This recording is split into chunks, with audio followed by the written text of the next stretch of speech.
Today on the Anime Zone, a review of Panty and Stocking with Garterbelt, Japan's attempt at paying homage to American cartoons by making a comedy anime with many references to American media. Now, for Japan looking from the outside in, I wonder what kind of humor they'd think America would really like. Oh. I don't want bad new dick, I want good old dick. You have a massive erection. Dick. I'm sorry, I can't hear you over the sound of my giant throbbing erection. Oh, cock.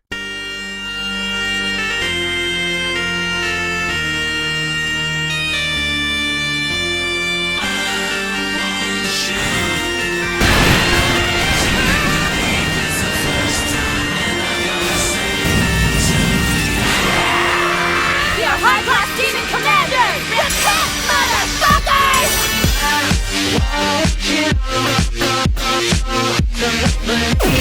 Ever since anime started getting semi-popular in the West, there's always been some kind of rivalry between American cartoon fans and anime fans. Anime fans see cartoons as either childish shallow dribble that doesn't hold a candle when it comes to telling a story, or as a bunch of adult sex humor shows with the substance of a spoon, and cartoon fans see the others as a conglomerate of weird perverted tentacle rape fantasies with the same 3 frames of animation consisting of a fan base who spend way too much time with their pillows. So who knew that one day some Japanese guy would get drunk off his tits and decide it would be a great idea to make a raunchy sex-filled comedy anime with an art style that looks like some cartoon set in a knockoff Adult Swim dimension starring a black priest, a goth, and Paris Hilton. But that's exactly what penis and sex jokes with gangbang is all about.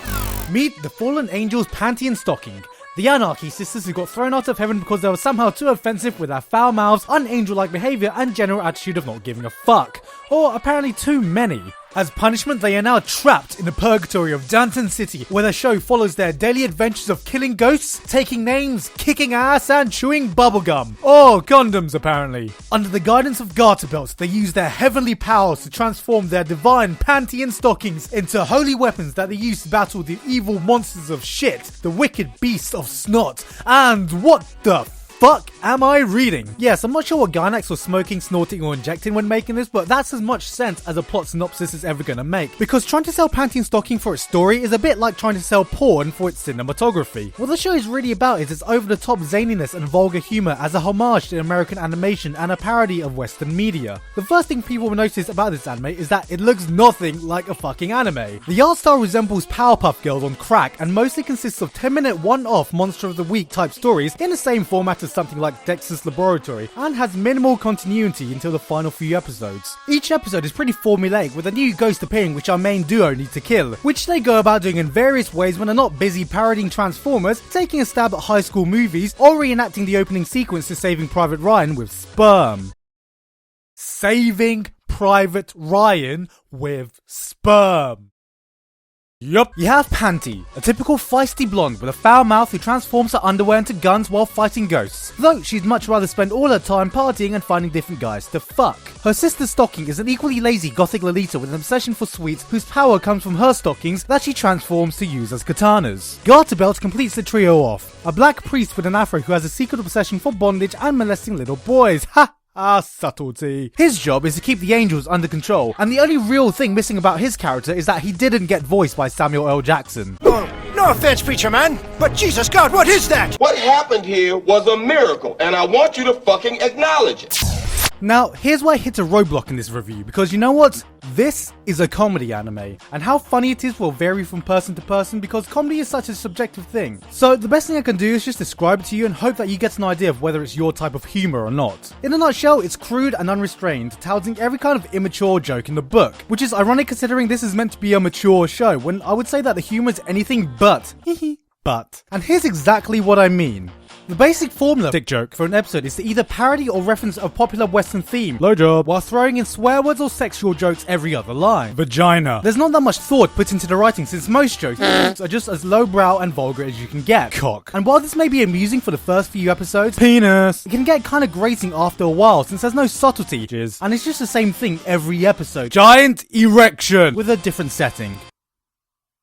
bollocks. The jokes were just too repetitive and predictable to get hard laughs out of me, even though I have stated numerous times that the almighty secret of breaking into the Western audience is just to add a lot of dick jokes, unless you are smart and sophisticated like me of course, and can write really clever and witty jokes. I have a boner. I have a boner. I have a boner. What the boner? You have to know what to expect when going into this. Gainax knew its target demographic were a bunch of complete dipshits like me, and it's the perfect anime to just switch off your brain and let that immature 14-year-old teenager slip out and run wild for a few minutes. But that's not to say that the dick jokes are the only thing the show has going for it. Despite its simple art style, the show actually has some very decent and fun action scenes spread throughout, with one of the highlights being the over-the-top catfight mid-series, and it's little things like this that somehow gives it an anime taste despite being so westernized. Though there were times when the quality of animation really did drop down to flash animation level. Another plus was that the soundtrack was great, mostly consisting of catchy electronic tunes which perfectly matched up to the fun feel of the show. And while we're on the subject of sound, the dub for the show was amazing and did everything it needed to do. I honestly can't imagine enjoying this show as much if I watched it subbed. And for such a vulgar show, the dub held nothing back, often adding to it, and hearing the banter in English was just so much funnier than trying to read it. It's time for us to flush the toilet. Number 1, that was cheesy. Number 2, you smell like shit.